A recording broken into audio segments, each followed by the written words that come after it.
Bismillahirrahmanirrahim.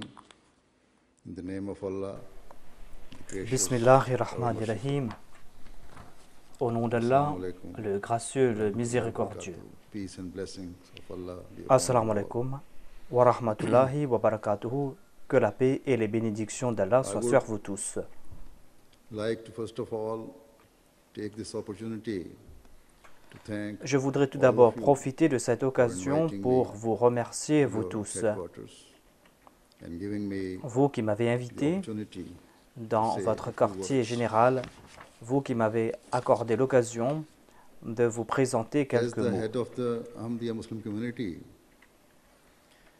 I would like to speak to En tant you que chef de la communauté about musulmane Ahmadiyya, the teachings of Islam. je voudrais aujourd'hui vous However, présenter This is les such a enseignements de vast l'islam. topic that to cover it in just Mais ce one sujet conscious est un sujet function très vaste or in a short time et is il me impossible. serait impossible de terminer ce sujet And au so cours de ce court it is laps de temps. necessary that I limit myself Ainsi donc, to one il est nécessaire aspect pour of moi Islam, de me limiter focus à on un and aspect speak to you des about. enseignements de l'islam et de me Whilst concentrer sur ce seul aspect. contemplating which facet of Islam I should address, I J'ai received a réfléchi request sur quelle from facette the de national l'islam president, je devais présenter of our aujourd'hui community here in et Germany, j'ai reçu une demande de la part du président Abdullah national de notre Wagis communauté en in which Allemagne, he asked me to speak M. Abdullah about Wagis Hauser. Islam's Il m'a teachings demandé de parler à relation propos des enseignements to de love l'islam and concernant loyalty la loyauté to que l'on one's doit nation, ressentir and à so l'égard this de helped sa me patrie, make my de decision. l'amour que l'on doit ressentir à l'égard de sa nation. Thus, Cela I m'a shall aidé à prendre une now décision speak to you concernant le briefly sujet. about certain aspects Ainsi, aujourd'hui, Islam's je vais vous teachings présenter in brièvement this regard. certains aspects des It enseignements is de very l'islam. easy to à ce simply sujet. speak of or hear C'est très facile loyalty de parler and love for one's nation. de la loyauté, de l'amour pour sa patrie. These few words Mais dans la réalité, encompass ces quelques mots meanings that are wide-ranging comprennent plusieurs beautiful sens qui sont très vastes, of qui tremendous sont depth. sublimes Indeed, et to qui fully sont d'une comprehend grande profondeur. understand Certainement, what pour these comprendre words tout cela, truly pour mean comprendre les aspects de what l'islam they concernant require ses propos, is actually concernant ses sens very et quelles sont difficult. les exigences, In any case, eh bien, il est très difficile de comprendre time les available, exigences de ces paroles, de I ces will try to propos. En tout explain cas, Islam's au cours de ce concept court laps de temps, of je loyalty. voudrais expliquer quelques for one's concepts nation. de l'islam concernant la loyauté, First concernant and foremost, l'amour pour sa patrie. Tout d'abord, The fundamental principle of Islam is il that a person's faut comprendre un words aspect fondamental and de deeds l'islam, à savoir never que manifest les paroles et any les form of actions d'une personne double ne doivent standards pas or être en True contradiction, loyalty c'est-à-dire qu'il ne doit pas avoir requires d'hypocrisie. a relationship La built vraie on loyauté requiert de and votre integrity. part qu'il y ait cette relation qui soit It basée sur requires la that sincérité, what a person sur displays l'intégrité. on the surface Cela requiert is que ce que vous êtes en train de same manifester à la surface what lies soit le beneath. même que ce que in terms of l'on nationality, ressent en these son fort principles intérieur. are of the En ce qui concerne utmost la importance. nationalité, ce sont des principes So, d'une it grande is essential importance. for a citizen of any Ainsi country donc, il est to essentiel establish pour a un relationship citoyen d'un of pays genuine quelconque loyalty d'établir and cette faithfulness relation, to his une nation. relation qui est basée sur la vraie It loyauté, does not sur matter la loyauté whether he envers is sa a born patrie. citizen Cela or ne, whether he gains citizenship cela ne fait rien s'il est un later citoyen in de ce pays, life, un either citoyen through par immigration naturalisation ou un citoyen qui est by né any sur other cette means. terre, un citoyen qui a Loyalty immigré ici et qui est venu a ici great par d'autres moyens, quality, qui a eu la citoyenneté and de the ce people pays. who La have loyauté displayed est une qualité importante this attribute et les gens to the highest qui ont degree and best standards prouvé cette qualité are the dans son plus haut niveau, ces personnes qui l'ont fait de la meilleure façon sont ces personnes, sont les prophètes de Dieu plutôt. Leur amour et leur relation avec Dieu est si fort que dans toute situation, ils ont eu en tête les commandements de Dieu et ils ont fait des efforts pour traduire ces principes dans la vie, dans la pratique, quelle que soit la situation. Cela prouve leur engagement envers Dieu. Cela prouve aussi leur loyauté indéniable envers Dieu. Ainsi donc, c'est en raison de leur loyauté que c'est leur loyauté plutôt que l'on doit prendre pour exemple et pour modèle. En tout cas, avant de parler davantage, il est nécessaire de comprendre ce que c'est que la loyauté. Selon les enseignements de l'islam, la définition de la loyauté est que l'on doit être loyal et respecter tous ses engagements, toutes ses promesses, et de ne pas faire de distinction et de le faire dans toutes circonstances, par tous les moyens. Et cela, quelles que soient les difficultés.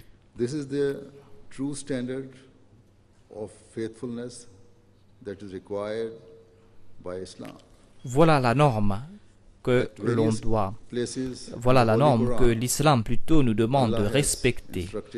Dans nombre de versets du Saint-Coran, Allah a dit aux musulmans qu'ils doivent respecter leur engagement, qu'ils doivent respecter leurs promesses parce qu'ils auront des comptes à rendre à ce sujet. Ils auront des comptes à rendre par Dieu pour tous les engagements qu'ils ont pris. Les musulmans ont reçu l'ordre de respecter tous leurs engagements. Ces engagements qu'ils ont pris avec Dieu et les engagements qu'ils ont pris avec d'autres personnes selon leur importance. Dans ce contexte, on peut se poser cette question, à savoir que puisque les musulmans déclarent que Dieu et sa religion ont une grande importance pour eux, c'est pour cette raison qu'il se peut que leur loyauté envers Dieu sera leur première priorité. Et ainsi, leur engagement avec Dieu aura une plus grande importance pour eux. Et cet engagement aura prééminence sur toute autre chose. Ainsi donc, on peut se dire qu'un musulman sera loyal envers sa nation, envers sa patrie, et il va dire qu'il va respecter la loi du pays, et cela va se faire, ou cela sera pour lui quelque chose de moins important, et il pourra toujours sacrifier son engagement pour son pays dans certaines situations. Pour répondre à cette question, je voudrais tout d'abord vous informer que le saint prophète Mohammed, paix sur lui, lui-même nous a fait comprendre que l'amour pour sa patrie fait partie de la foi. Ainsi donc, le patriotisme sincère est une exigence de l'islam. Et ainsi, pour aimer Dieu, pour aimer l'islam, signifie que l'on doit aussi aimer sa patrie. Il est clair donc qu'il ne peut y avoir de conflit d'intérêt entre l'amour que l'on a pour Dieu et l'amour que l'on a pour sa patrie. Parce que l'amour pour sa patrie fait partie de l'islam. Ainsi, il est clair qu'un musulman doit faire de son mieux pour atteindre la norme la plus élevée de la loyauté envers la patrie de son choix, car par cela, il va pouvoir atteindre Dieu et il va se rapprocher de Dieu. Et par ce faire, donc, il est impossible par ce faire qu'un vrai musulman, parce qu'il a de l'amour pour Dieu, pourra ne pas respecter cet amour pour sa patrie et que son amour pour Dieu sera pour lui une barrière pour l'entraver sur la voie de l'amour pour sa patrie. Ainsi donc, nous voyons que dans certains pays, il y a des émeutes où on n'a pas le droit concernant la religion. Et on peut se dire aussi que, est-ce que ces personnes qui sont persécutées par leurs États, ces personnes pourront-ils avoir un amour pour leur patrie? Malheureusement, je dois dire que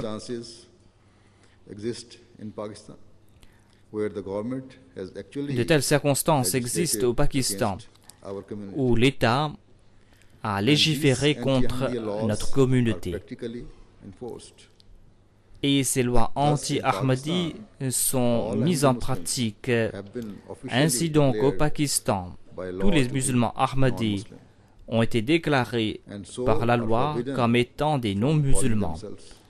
Et par ce faire, ils n'ont pas le droit de se dire musulmans. Les Ahmadis au Pakistan n'ont pas le droit non plus de prier comme le font les musulmans. Ils n'ont pas le droit de se comporter selon les pratiques et les usages de l'islam. Des pratiques et des usages qui pourront faire comprendre qu'ils sont des musulmans. Ainsi donc, l'État au Pakistan a décrété que les membres de la communauté n'ont pas de droit de prier. En ayant en tête tout cela et cette situation, il est tout naturel de s'imaginer comment, en de telles situations, les musulmans Ahmadis pourront suivre la loi du pays et comment ils pourront continuer à être loyaux envers leur nation. Ici, je dois clarifier un point, à savoir que dans de telles circonstances extrêmes, eh bien, la loi et la loyauté envers la nation sont deux choses séparées. En tant que musulmans Ahmadis, nous croyons que la religion est une chose personnelle et cela dépend de chaque individu et qu'il ne peut y avoir de coercition en matière de foi. Ainsi, là où la loi s'immisce dans ces affaires de religion, ce sera quelque chose de très cruel. C'est une persécution qu'on est en train d'imposer. Ainsi, ces États qui sanctionnent cette persécution, cela s'est fait à plusieurs reprises au cours de l'histoire et la majorité ont condamné cela. Regardez l'histoire de l'Europe. Vous allez constater que les gens sur ce continent ont été victimes de la persécution religieuse et conséquemment de nombreuses personnes, des milliers de personnes ont émigré d'un pays. Toute personne et les historiens ont déclaré que c'était une persécution et que c'était d'une grande cruauté. Dans de telles circonstances, l'islam préconise que lorsqu'il y a persécution, et lorsque cette persécution dépasse toutes les limites, et lorsque vous ne pouvez plus endurer cela, eh bien, en de telles situations, cette personne persécutée doit quitter cette ville, ce pays où elle est persécutée et émigrer et partir dans un autre pays où il pourra pratiquer sa religion en paix. Mais l'islam nous a donné aussi d'autres directives, c'est-à-dire qu'en aucune circonstance, aucun individu n'a le droit de prendre la loi entre ses mains. Et cette personne ne doit pas comploter, participer dans des conspirations contre sa patrie. C'est un commandement clair et sans équivoque présenté par l'islam.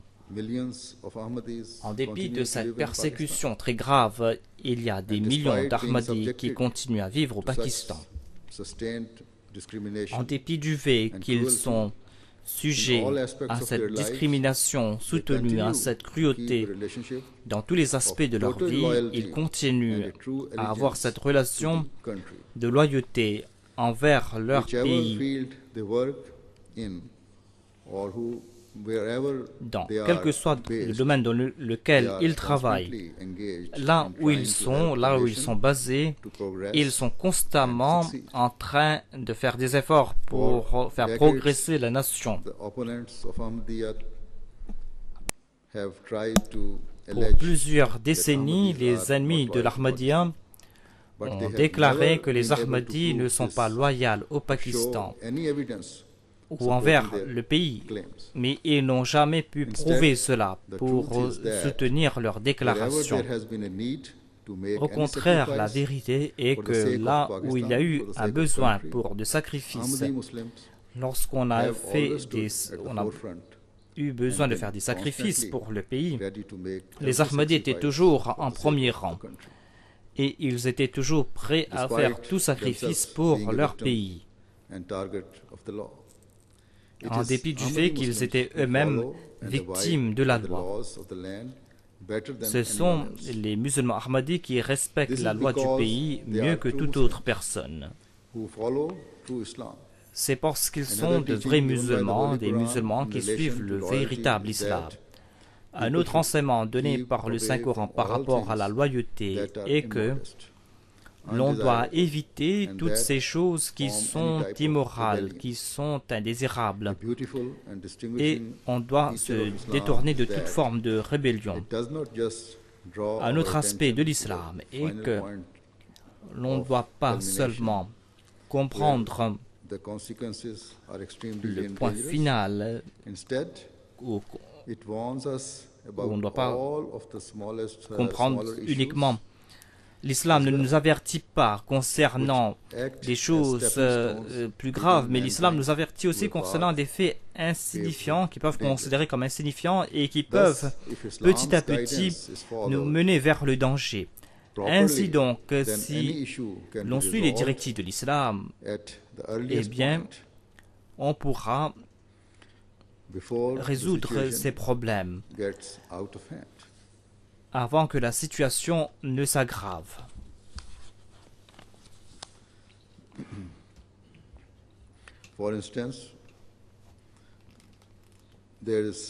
Par exemple, il y a la question qui peuvent nuire à un pays, qui concerne la finance ou qui concerne des désirs immodérés concernant l'argent et qui concerne la convoitise. Et de tels désirs peuvent pousser les gens à agir de manière déloyale. Ainsi, de telles choses peuvent être à la cause de la traîtrise contre sa patrie. Je vais expliquer cela. Dans la langue arabe, il y a le terme bariya. Bariya qui est là pour décrire ces personnes qui nuisent à leur patrie, à leur peuple. Cela concerne ceux qui participent dans des pratiques condamnables, des personnes qui nuisent aux autres. Cela inclut aussi ces personnes qui commettent la fraude ou qui essayent d'acquérir des choses de manière frauduleuse.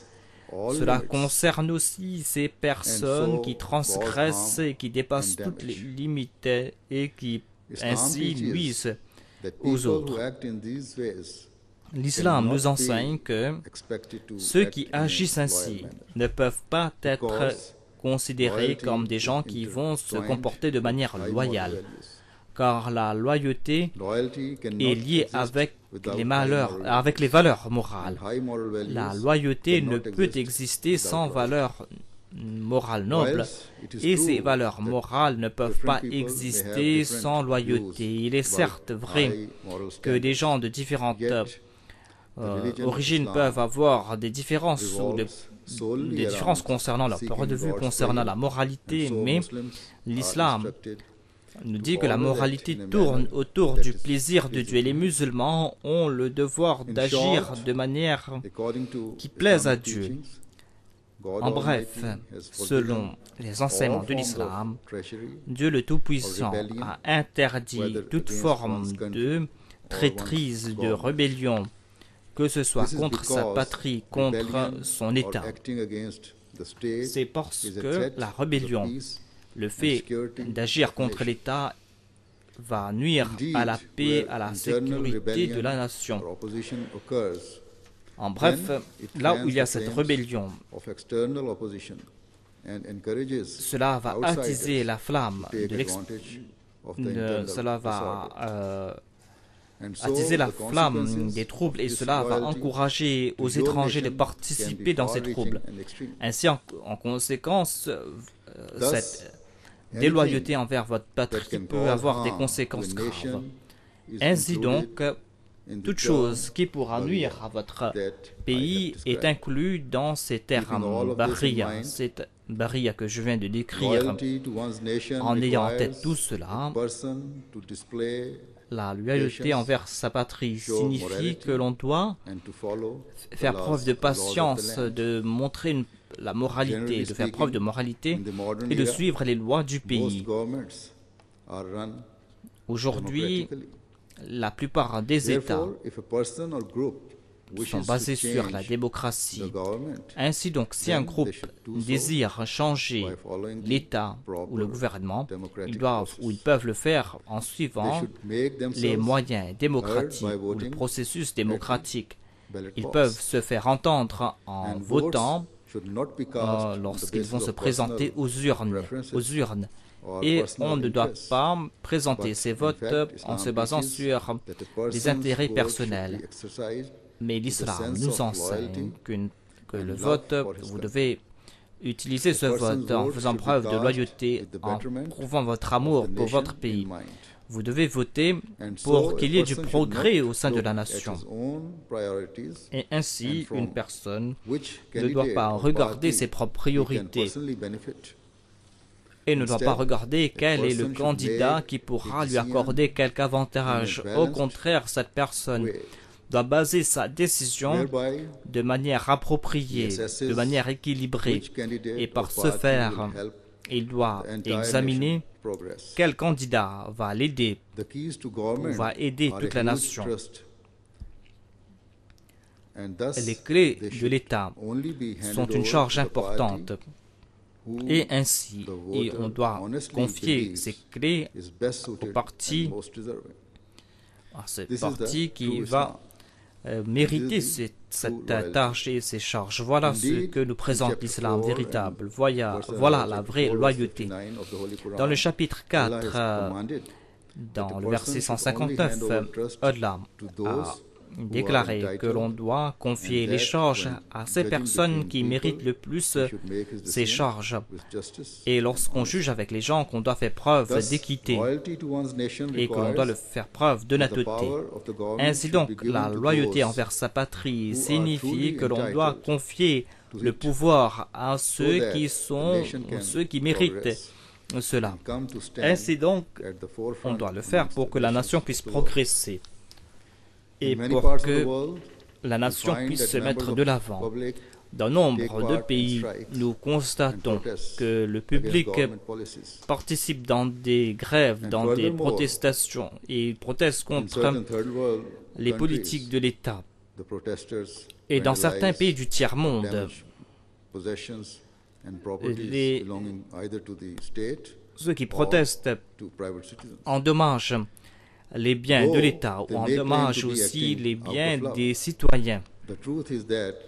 Ils disent qu'ils sont en train de le faire par amour, mais la vérité est que de tels actes n'ont rien à faire avec la loyauté et l'amour pour le pays. Et on doit aussi se souvenir du fait que même si on est en train de faire on est en train de protester ou on est en train de faire la grève et qu'on n'a pas recours à la violence, mais cela pourrait avoir un effet néfaste parce que de telles protestations peuvent nuire à l'économie de la nation. Et en aucune circonstance, on peut considérer de tels actes comme des exemples de loyauté envers sa patrie. Le principe d'or présenté par le fondateur de la communauté Ahmadiyya est que, en toutes circonstances, l'on doit toujours être obéissant envers Allah, envers le prophète et envers les dirigeants. C'est le même enseignement qui a été donné dans le Saint-Coran. Ainsi, là où un pays vous donne le droit de faire la grève, ou si un pays vous donne le droit de protester, eh bien vous devez le faire dans une telle manière pour que cela ne nuise pas à l'économie et au pays. On peut se poser une autre question, à savoir si les musulmans peuvent participer dans des forces militaires, peuvent se joindre aux militaires ici en Occident, et s'ils le font, est-ce qu'ils pourront participer dans des attaques contre des pays musulmans? Un principe de l'islam est que aucune personne ne peut participer dans un acte cruel. On doit toujours avoir en tête ce commandement de Dieu. Si on s'est attaqué à un pays musulman parce que ce pays musulman s'est agi de manière cruelle et que ce pays est un agresseur, eh bien, en de telles circonstances, le Saint-Coran nous a dit que les musulmans doivent arrêter la main de l'agresseur ou de l'oppresseur. Et cela veut dire que l'on doit arrêter la cruauté et que l'on doit arrêter ces actes. En de telles circonstances, on doit prendre ces actions pour arrêter la cruauté. Et cela n'est pas interdit. Mais quand la nation qui transgresse se réforme, et si cette nation suit les principes de la paix, eh bien, ce pays ne doit pas être, on ne doit pas profiter de ce pays, on ne doit pas soumettre ce pays et sa nation en présentant des prétextes et des excuses. Au contraire, on doit leur accorder la liberté, on doit accorder encore une fois la liberté et l'indépendance à ces peuples et à ces nations. Le rôle du militaire est de faire vivre la paix plutôt. Et dans tous les pays, que ce soit dans les pays musulmans ou pas, on a le droit, on a le devoir d'arrêter l'oppression. Ainsi donc, des pays non musulmans peuvent s'attaquer à des pays musulmans pour atteindre ces objectifs. Et les musulmans dans ces pays ont peut-être ou ont le droit de participer dans ces armées pour arrêter ces cruautés. Là où il y a de telles circonstances, eh bien, les soldats musulmans, quel que soit le pays dans lequel ils se trouvent, ils doivent se battre pour établir la paix. Mais si les militaires ont pris la décision de s'attaquer à notre peuple et qu'ils deviennent eux les oppresseurs, en de telles situations, le musulman a l'option de quitter l'armée, car en de telles circonstances, il va se joindre à cette cruauté. En prenant cette décision, cela ne veut pas dire qu'il n'est pas loyal envers sa nation. En fait, en de telles circonstances, la loyauté envers sa patrie va demander qu'il doit prendre cette mesure et doit consulter son État. Il doit dire à son État qu'il ne doit pas tomber dans le même trou,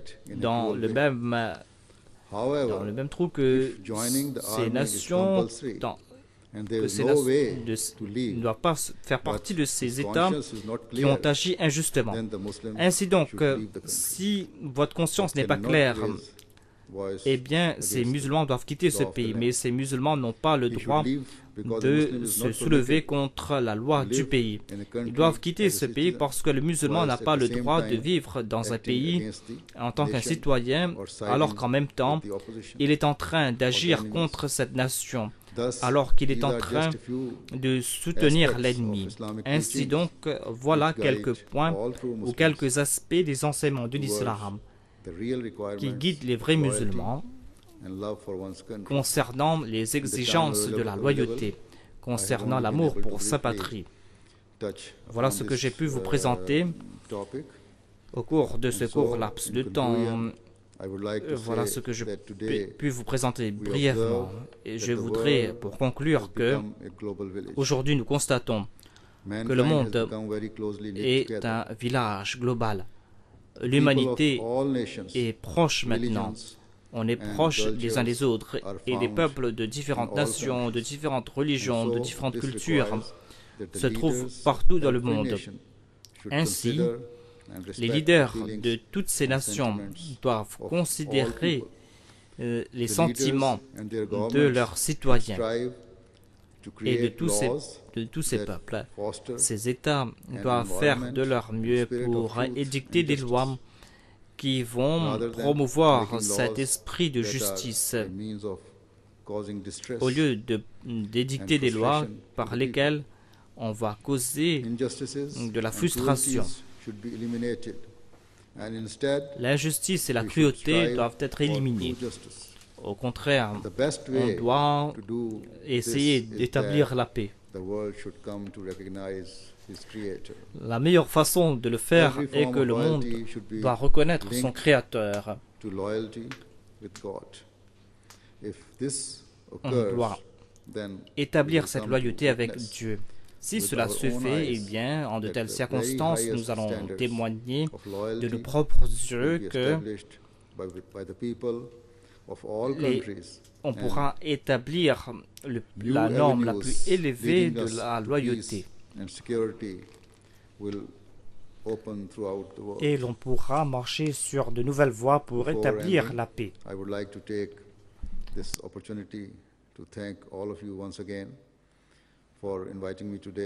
Avant de terminer, je voudrais vous remercier vous tous pour m'avoir invité aujourd'hui et pour avoir écouté ce que j'avais à dire. Que Dieu vous bénisse vous tous. Que Dieu bénisse l'Allemagne. Merci beaucoup.